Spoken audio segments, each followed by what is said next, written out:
Bismillahirrahmanirrahim. Assalamualaikum warahmatullahi wabarakatuh. Alhamdulillah. Wassalatu wassalamu ala rasulillah wa ala alihi wa sahbihi wa man wala. Subhanaka la ilma lana illa ma 'allamtana innaka antal alimul hakim. Rabbi antiqni bil huda wa alhiqni bis salihin. Allahumma ja'alna hudatan muhtadin wa la taj'alna dallina mudillin. Allahumma faqihna fid din wa 'allimna at-ta'wil. Allahumma ya dzal quwwatil matin ya man huwa ala kulli syai'in qadir. 'Alaika bil yahudi as-sahayinah. Allahumma farriq jam'ahum wa shattit shamlahum wa mazziqhum kulla mumazzaq. Allahumma ansur ikhwanana al-mujahidin fi Palestin. Allahumma arham minhum asy-syuhada washfi ya Allah minhumul marda wal jarha. Allahumma ansurhu nasran azizan qariban ajilan ghaira ajil birahmatika ya arhamar rahimin walhamdulillahi rabbil alamin. Amma ba'd. Tadi kita duduk di sini sadar atau tidak sadar, dari tadi itu kita baca selawat terus. Satu hal yang sangat dianjurkan dalam ajaran Islam. Sadar atau tidak sadar, mau atau tidak mau, dari tadi yang duduk pasti baca selawat. Belum tentu kalau kita di rumah masing-masing, belum tentu kita baca selawat. Atau kalau baca mungkin juga sedikit. Nah, di sini tadi banyak banget.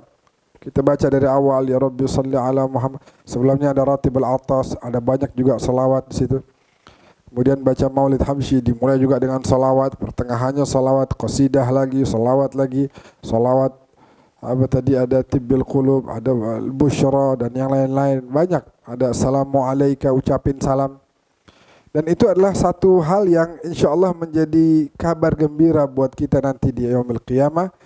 Karena Nabi sendiri mengatakan bahwa yang paling dekat duduknya sama beliau nanti di sana adalah yang paling banyak baca salawatnya. Nanti semua manusia tuh minta pertolongan dari Nabi. Jumlahnya triliunan dah, nggak bisa dihitung. Dari zaman Nabi Adam, Nabi bilang, Yauma yaludhu bi Ibrahim wa Musa. Termasuk Ibrahim dan Musa bakal cari-cari saya, kata Nabi. Adam wa man dunahu tahta liwa'i yaumal qiyamah wala fakhr. Bukan maksud Nabi mau pamer, bukan. Tapi Nabi mau kasih tahu, makanya Nabi bilang di akhir, wala fakhr, bukan kebanggaan buat saya. Tapi Nabi ingin menggambarkan nanti kondisinya begitu di hari kiamat. Adam wa man dunahu, Adam dan semua anak keturunannya, berarti semua manusia. Tahta liwa'i, di bawah panjiku nanti. Jadi termasuk Nabi Ibrahim, Nabi Musa dan Nabi-Nabi ulul azmi, termasuk seluruh Nabi dan Rasul, aulia wal salihin, nyari-nyari Nabi Muhammad. Karena hari itu Allah murka luar biasa.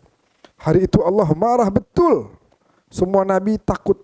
Gak ada yang berani ngomong. Gak ada yang berani tolongin saya, tolongin umat saya. Gak ada yang berani. Semuanya hanya bisa terdiam memikirkan nasib diri masing-masing.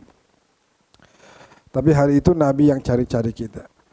Dan siapa nih dari semua orang manusia yang banyak tadi triliunan, siapa yang paling layak ditolong sama Nabi? Yang mana dulu nih yang mau ditolong? Banyak banget. Nah, Nabi bilang, aulan nas bi yaumal qiyamah, yang paling layak dapat pertolongan saya nanti di hari kiamat adalah aktsaruhum salatan alayya, yang paling banyak salawatnya. Makanya kita alhamdulillah. Kalau majalis itu hadirin, makanya Nabi bilang farta'u, hadir di situ. Banyak sekali kebaikan yang bisa kita raih. Maka alhamdulillah, kita dari tadi baca salam juga sama Nabi. Sayyidina Hasan bin Ali bin Abi Thalib meriwayatkan hadis dari kakeknya. Rasulullah bersabda, haitsuma kuntum fasallu alayya. Dimanapun kalian salawat, jangan enggak. Terus kapanpun dimanapun jangan berhenti. Fasalatukum tablughuni, sebab salawat kalian tuh sampai ke saya. Dan nama kalian serta nama orang tua kalian disebut di hadapan Rasulullah sallallahu alaihi wasallam. Makanya di antara ciri anak berbakti juga Ya, ciri anak berbakti juga baca selawat. Nih, Hamid, anaknya nih ikut. Dari tadi baca selawat. Nah itu bapaknya juga dapat kebagian. Terus Hamidnya baca selawat juga. Bapaknya juga dapat juga. Enaknya begitu. Ciri anak yang berbakti diantaranya juga adalah dengan membaca selawat. Baik. Kita langsung masuk ke pembahasan kita. Radhiyallahu ankum wa qala al-Habib Zain bin Ibrahim bin Sumit hafizahullahu ta'ala wa ra'ah wa nafa'ana bi'ulumihi fid daraini amin. Ini penjelasan tentang bab ini enggak boleh dengar setengah-setengah, bisa salah paham. Enggak boleh fokus di awal terus enggak fokus di akhir, salah paham nanti. Jadi tolong didengarkan dengan baik, insyaallah bisa ada manfaat buat kita. Judulnya adalah, ini kan masih adab orang yang berilmu. Masih adab orang yang berilmu. Di antara adabnya, kita udah bahas beberapa, ini tinggal 2 terakhir. Adam mukhalatatis salatin. Tidak bercampur dengan penguasa. Tidak bermain-main dengan para penguasa. Lagi-lagi mohon perhatikan dengan seksama, nanti biar nggak salah paham. Jadi Al-Imam Ja'far As-Sadiq, salah seorang ulama, gurunya Abu Hanifah. Al-Imam Abu Hanifah bilang, laulas sanatan lahalakan Nu'man. Kalau bukan karena 2 tahun, maka saya nih Nu'man, Abu Hanifah celaka. Nah, 2 tahun apa itu? As-sanatan allatani darasa fihima ala yadil Imam Ja'far As-Sadiq. Karena di 2 tahun itu Abu Hanifah belajar kepada Al-Imam Ja'far As-Sadiq. Para habaib nih di Indonesia nih semuanya nih, atau mayoritas, itu nasabnya nyambung ke Al-Imam Ja'far As-Sadiq. Al-Imam Ja'far nanti abahnya adalah Imam Muhammad Al-Bagir. Abahnya lagi Al-Imam Ali Zainal Abidin. Abahnya lagi Al-Imam Al-Husain. Abahnya lagi Al-Imam Ali bin Abi Talib. Dan Sayyidina Ali ini adalah suami dari Siti Fatimah Az-Zahra bintu Rasulullah sallallahu alaihi wasallam. Apa beliau bilang? Al-ulama umana'ur rusul. Para ulama adalah penerus-penerus perjuangan Rasul. Orang-orang yang diberikan amanah oleh para Rasul. Jadi sekarang ini udah gak ada Rasulullah. Udah gak ada Nabi. Jadi utusan Allah udah gak ada lagi nih. Seorang insan suci, kamil, mukammal yang gak ada dosanya udah gak ada. Nah, penerus perjuangan mereka adalah ulama, orang-orang yang mewarisi ilmu mereka. Karena para nabi dan rasul ketika wafat mereka mewariskan ilmunya. Faman akhadha, siapa yang dapat bagian dari warisan tersebut, maka dia telah mendapatkan bagian yang sangat besar, sangat mulia. Orang yang berilmu banyak sekali pujiannya dalam Al-Quran. Misalnya Allah bilang, hal yastawil ladzina ya'lamuna wal ladzina la ya'lamun. Apakah sama orang yang berilmu dengan yang tidak berilmu? Beda. Orang berilmu dipuji lagi sama Allah.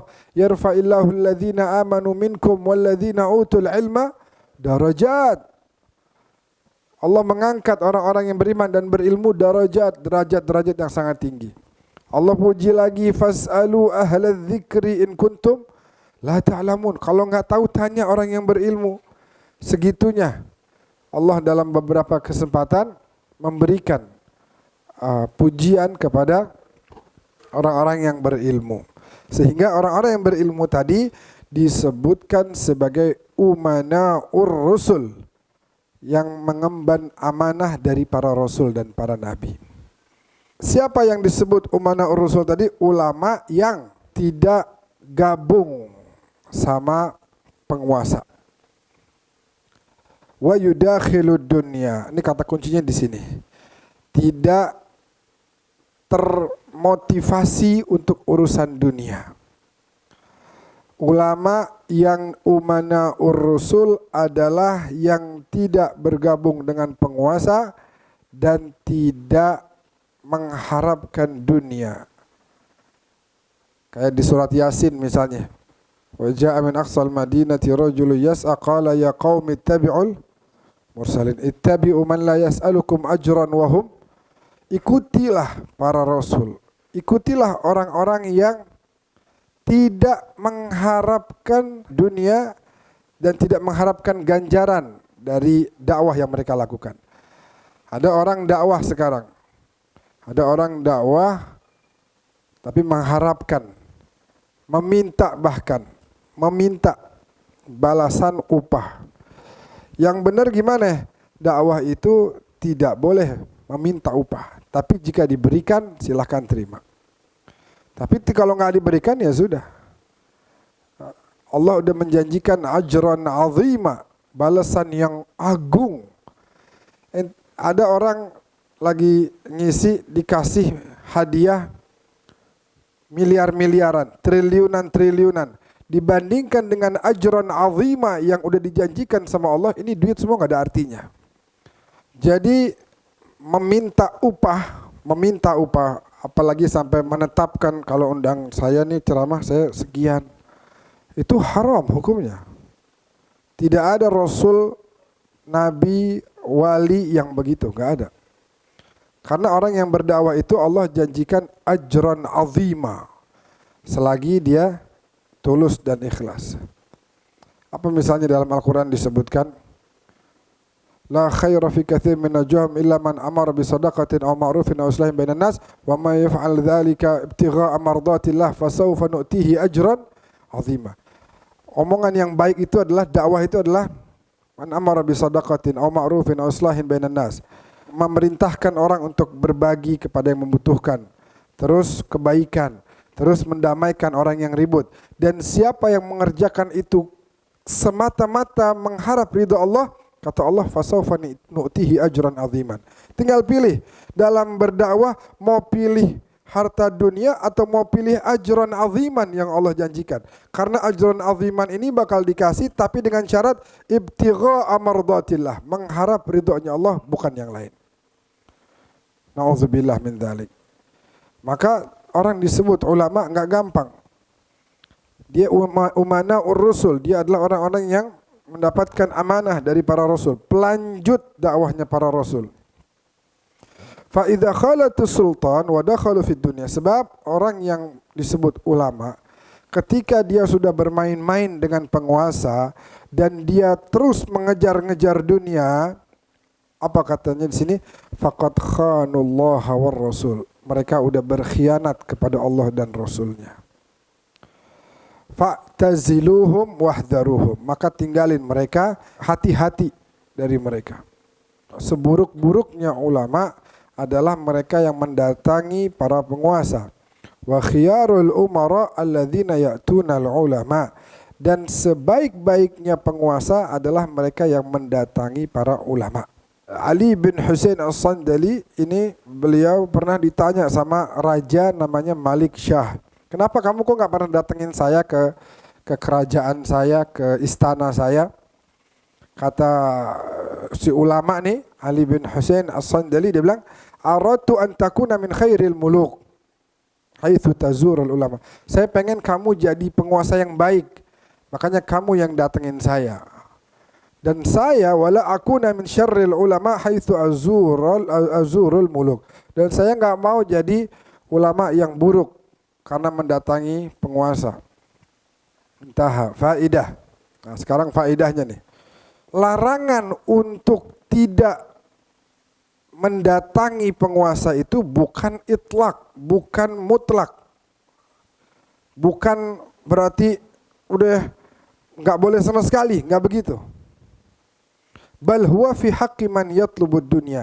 Yang dilarang itu adalah orang yang melakukan itu demi dunia.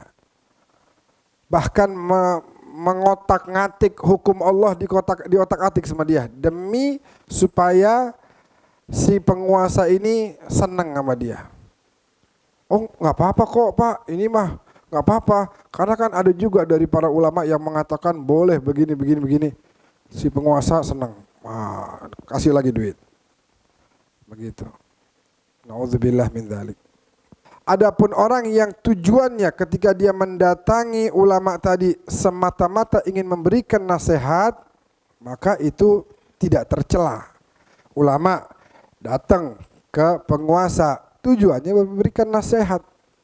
Kemarin Habib Umar bin Hafid waktu saya hadir di Tebu Ireng di Pondok Pesantren Tebu Ireng yang didirikan oleh Hadratus Syekh Kiai Haji Muhammad Hashim Asy'ari, pendiri Nahdlatul Ulama. Di situ acaranya memang ulama semua, multaqal ulama, pertemuan ulama berjam-jam. Mungkin sampai 4 atau 5 jam, saya lupa. Nah, ada pertanyaan. Di antaranya pertanyaan tentang ini. Bagaimana Habib, kita lihat di fenomena zaman sekarang ini ada ulama yang datengin umara. Apakah langsung kita bilang, oh ini ulama su? Ada ulama yang kagak datang, oh berarti kita bilang ini ulama hebat. Kata Habib Umar, belum tentu. Bahkan bisa jadi sebaliknya. Kalau yang nggak datang ke umara, tapi dia nggak ngurusin masyarakat, dia nggak ada kebaikannya buat orang lain, itu juga ulama su namanya. Tapi justru kalau yang datang ke umara demi berbuat baik karena perhatiannya kepada masyarakat, itu justru ulama yang baik. Jadi sebenarnya kita lihat di manfaatnya kepada masyarakat awam, bukan untuk pribadi. Maka nggak boleh nih kita main ngelihat aja nih sekarang.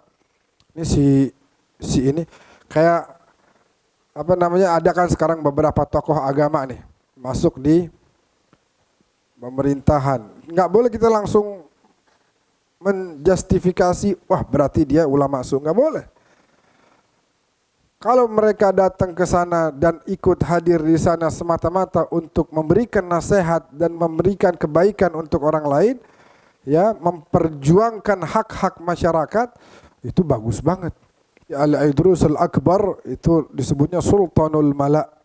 Al-Habib Abdullah bin Abi Bakar Al-Aidrus bin Abdurrahman As-Saggaf bin Muhammad Maulad Dawilah, itu beliau bahkan diriwayatkan pernah mencium kaki penguasa. Kaki penguasa dicium. Gara-gara apa? Lidaf'i syarrin arada an yuqi'ahu bil muslimin. Karena waktu itu si raja pengen berbuat zalim kepada umat Islam. Habib Abdullah yang merupakan tokoh terhormat sampai melakukan itu demi memohon, tolong batalkan, gagalkan rencana kamu ingin berbuat zalim kepada kaum muslimin. Saya bahkan rela cium kaki kamu supaya kamu batalkan. Yang begitu mau dibilang ulama su? Enggak. Justru ini ulama yang hak.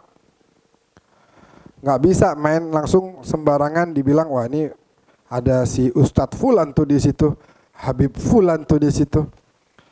Kayak kemarin ana tiba-tiba dimasukin Habib, jadi tim ses. Ana dimasukin jadi tim ses, di TV diumumin, Dewan Pembina.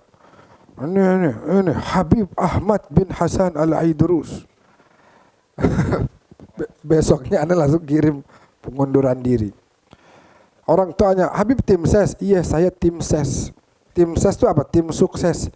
Mau nyuksesin siapa?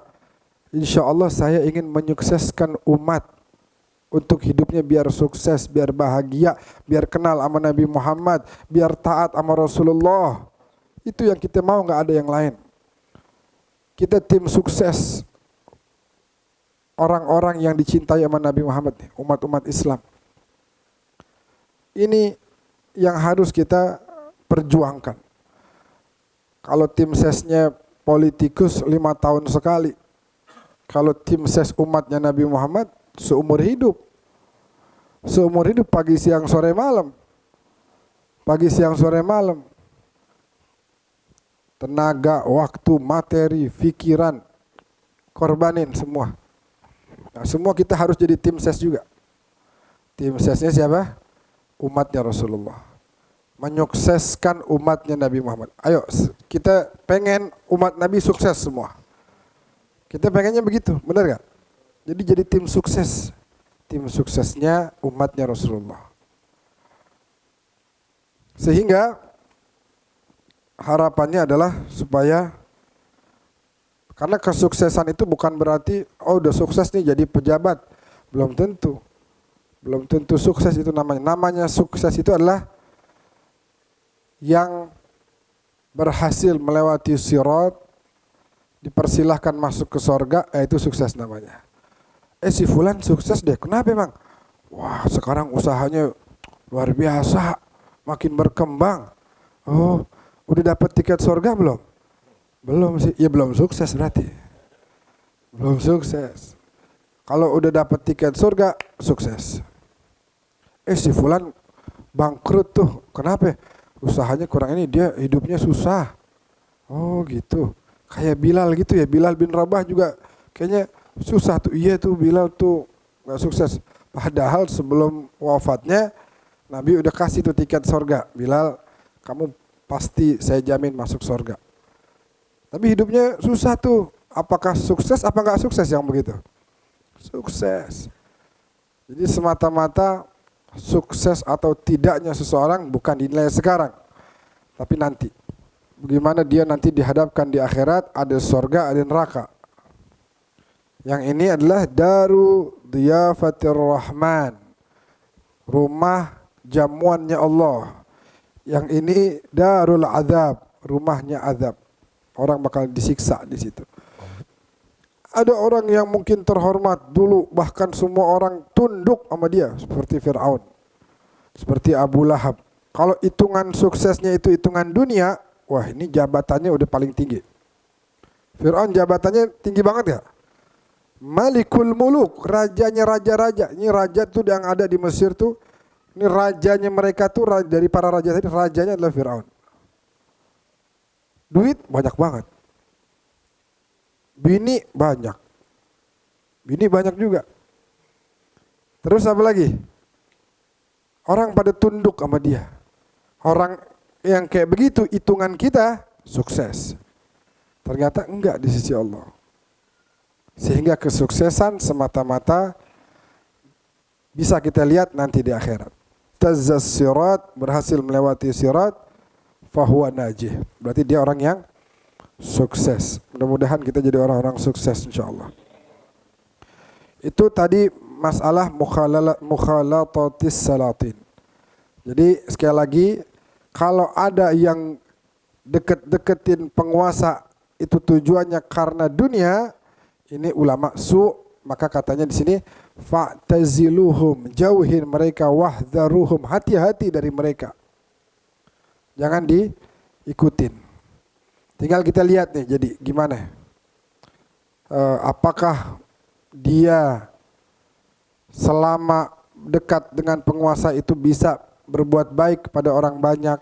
Apakah keberadaannya itu kemudian membuat kebijakan-kebijakan si penguasa ini menjadi berubah, tambah lebih baik lagi?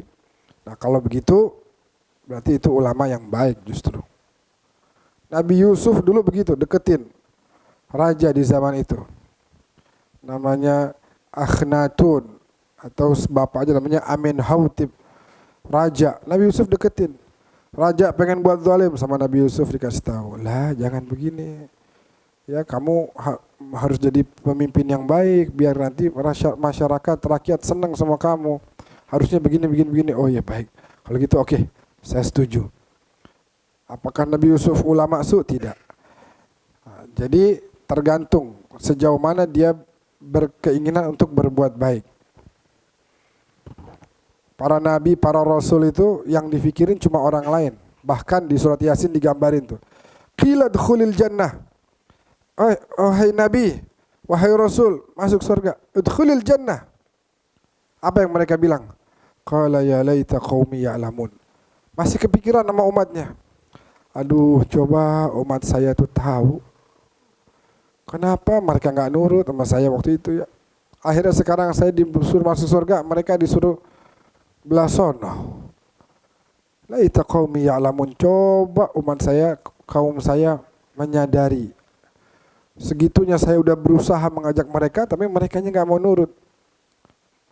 Begitu.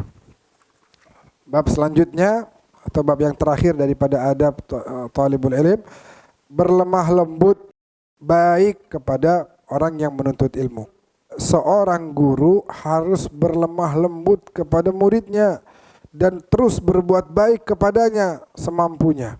Faqad rawal Turmudzi an Abi Harun al-Abdi qala, dalam riwayat al-Imam Turmudzi, kunna na'ti Aba Sa'idin al-Khudri radhiyallahu anhu fayaqul marhaban biwasiyati Rasulillah.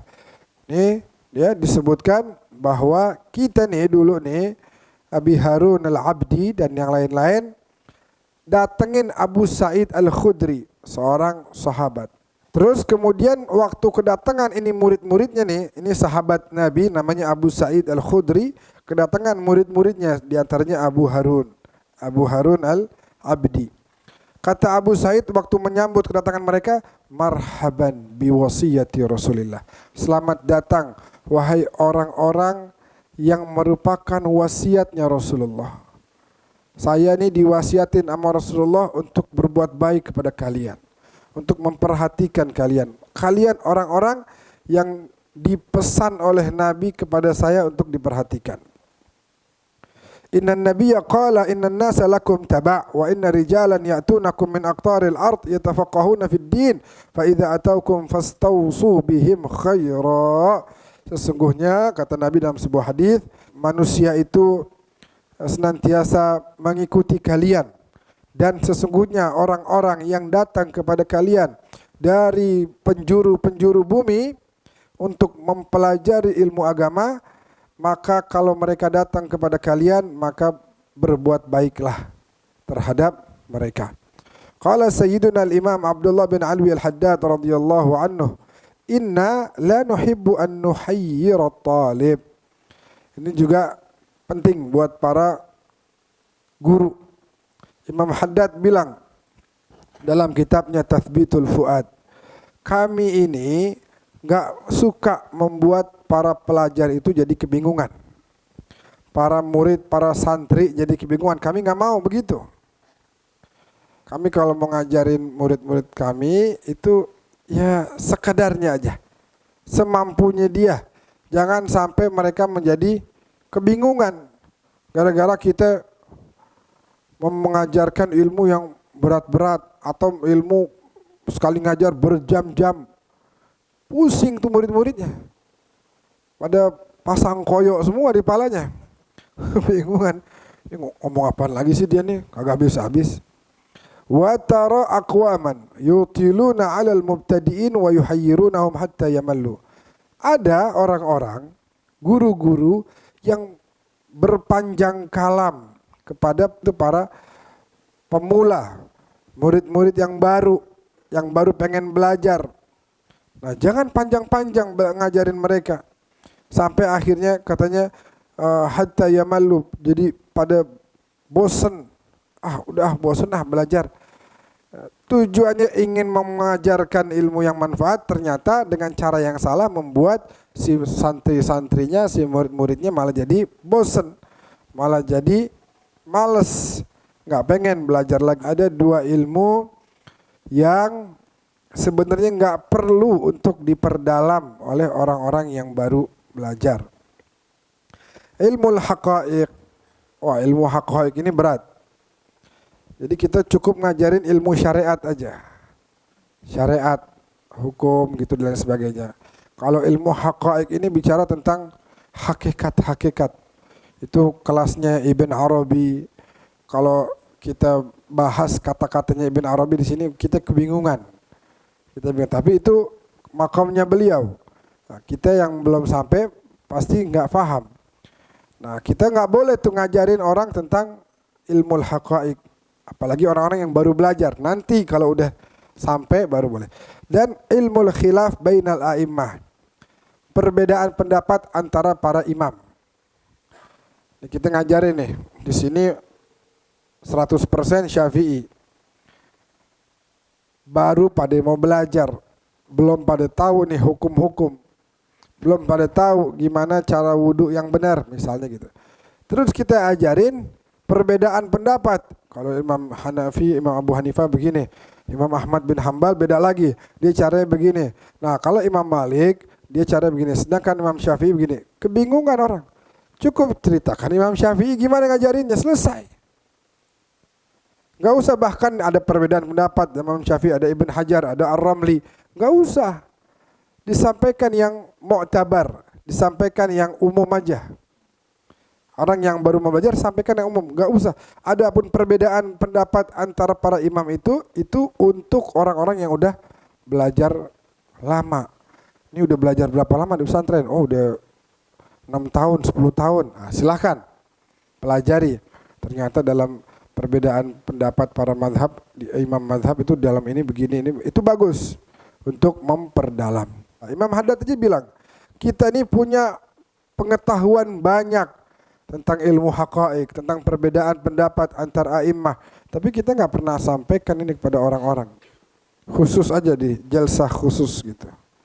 Kalau di Syam dulu tempat kita belajar, di tanggal 12 Rabiul Awal itu ada peringatan Maulid, haflatul Maulid, pesta. Ya, bikin acara peringatan Maulid. Jadi mulai Isya sampai jam-jam 11 itu majlisul am namanya, majelis umum. Siapa aja boleh datang. Habis itu pada makan kan, makan, udah ketemu ngobrol, selesai, pada pulang nih. Tapi majelisnya nggak selesai. Ada majlisul khas, majelis khusus. Si guru ini punya murid-murid khusus. Itu biasanya sampai subuh nanti. Itu pendalaman. Kalau yang buat umum ya sekedarnya aja. Ini cerita sejarah begini, kemuliaan Rasulullah. Tapi kalau udah yang khusus baru pendalaman itu. Pendalaman. Itu perlu orang-orang yang memang serius. Haruslah di zaman ini bahwasanya yang dimintai atau si guru yang mengajarkan, dia yang mencari orang-orang yang mau belajar dengan dia. Walaupun itu di luar kebiasaan salaf. Tapi memang itu perlu karena zaman ini banyak orang berilmu tapi mungkin sedikit. Kayak kemarin kita maulid di mana tuh, di kemarin hari apa, Sabtu. Iya, Sabtu pagi. Di tempatnya Daryanto tuh. Katanya Ustaz Syakur, ana bilang masjid bagus nih. Iya, tapi jarang ada yang mau taklim nih katanya kan. Jadi memang ada masanya sekarang nih kita harus menjemput bola, mengajarkan orang. Habib Ahmad bin Zain bilang ilmu itu amanah. Amanah. Gak boleh kita khianati. Yambaghi an yusana wa la yubdhal illa li aminin hafidhin dhi wara'in wa tuqa. Ilmu harus dijaga. Tidak sembarang orang diajarkan sebelum dites. Ya makanya itu kita tiap tahun ngirim ini pelajar ke Damaskus. Kita kirim tiap tahun. Itu ada tesnya dulu. Jangan sampai salah orang. Jangan sampai salah orang, ntar jadi pemahamannya jadi justru karena dia wadahnya. Kata Habib Zain bilang, nih apa gelas nih. Gelas itu kalau kotor kudu dibersihin dulu. Misalnya ada ampas kopi, ya kita mau minum air putih, jangan langsung dituang, jadi kotor nanti. Padahal airnya bersih.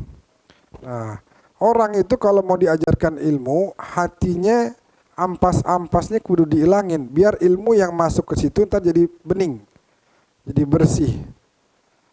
Sebab ilmu yang bersih itu kalau dituangin ke hati yang kotor nanti jadi ikutan kotor.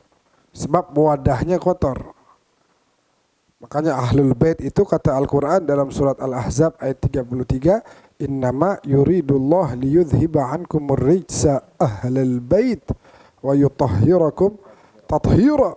Sesungguhnya kami berkehendak, kata Allah, mensucikan kalian wahai Ahlul Bait, keluarga utamanya Nabi Rasulullah, anaknya, mantunya, cucunya.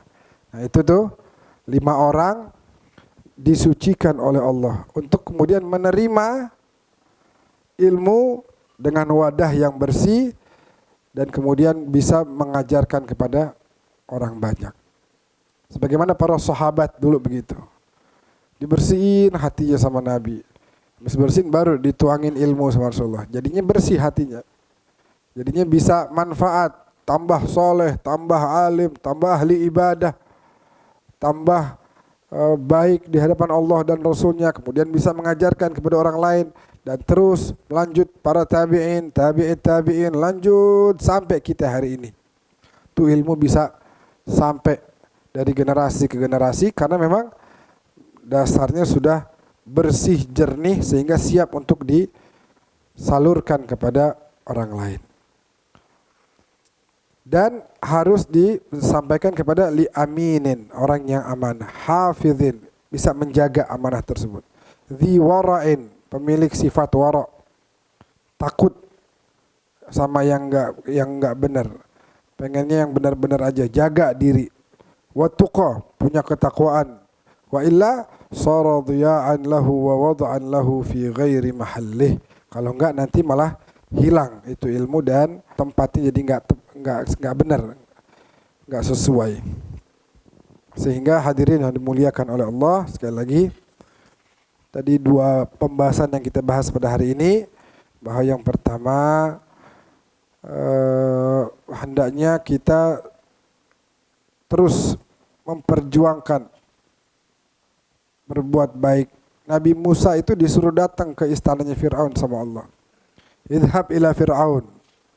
Datangin Fir'aun di kerajaannya. Wa qul lahu qawlan, dalam ayat yang lain juga, katakan kepadanya dengan kata-kata yang lembut. Mungkin nanti dia mau terima. Nah, kita berhusnudzon kepada ulama-ulama yang ada, kecuali yang udah terang-terangan nih, wah ini sih kelihatan banget bahwa dia mengejar dunia, bahwa dia memperkaya diri sendiri. Makanya saya sering doa nih sekarang di mana-mana, kalau lagi majelis saya doanya begini aja. Ya Allah, nih mau pemilu nih.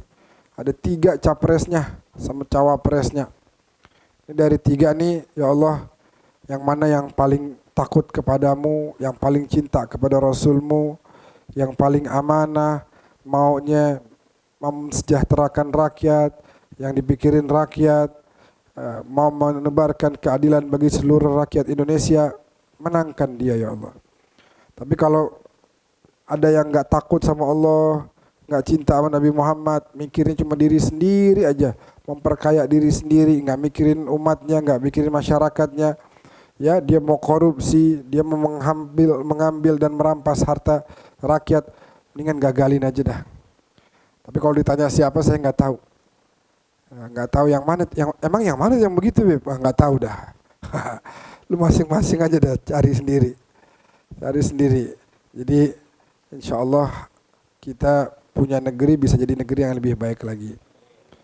Dan enggak lupa kita doain Palestina biar mudah-mudahan segera diberikan kemenangan oleh Allah Subhanahu wa taala. Amin ya rabbal alamin.